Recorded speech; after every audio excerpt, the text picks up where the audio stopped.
We are really good at sticking together as a team of athletes. I remember specifically in Tokyo listening to the Canadian team just absolutely bicker at each other on the floor. And what we went through, like just a whole bunch of stuff, we always stuck together as a team. It was a real Ubuntu mentality, which means I'm not going to be happy unless my team is happy. So, or like my teammate is, and we'll celebrate each other's success. We're a very good offensively shooting team. Like our outside percentages are beautiful, let's just say that. And that's one of the reasons why we were successful in Tokyo. But also like we play for each other, and that was probably our biggest strength. Like it doesn't mean you have to be like the best friends off the court, but as soon as we came on that court, I knew that every single teammate had my back. I trusted every single person to make the right read and not do anything selfishly because we would play for together.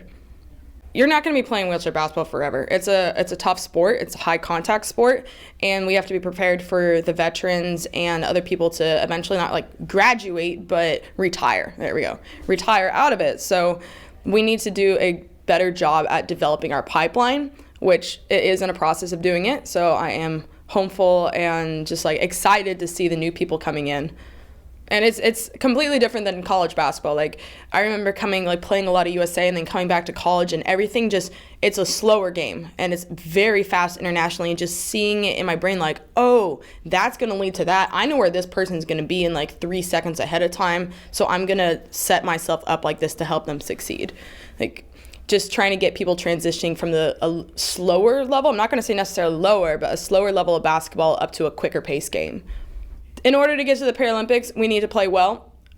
So it's kind of a tricky thing where you only are given so many bids. Like this change this year for the IWBF, which is the International Wheelchair Basketball Federation, but they're saying that only 8 teams, I believe, are allowed to be or are going to get spots into the Paralympics.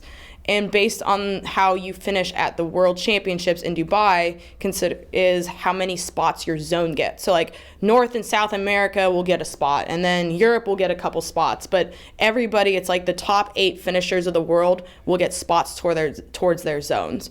So ultimately, if we think strategically, we need to be like the European teams and all the other teams, and it wouldn't be the worst if the North and South American teams won or did better, because that's going to give more spots and more bids and a higher potential that we'll make the Paralympics.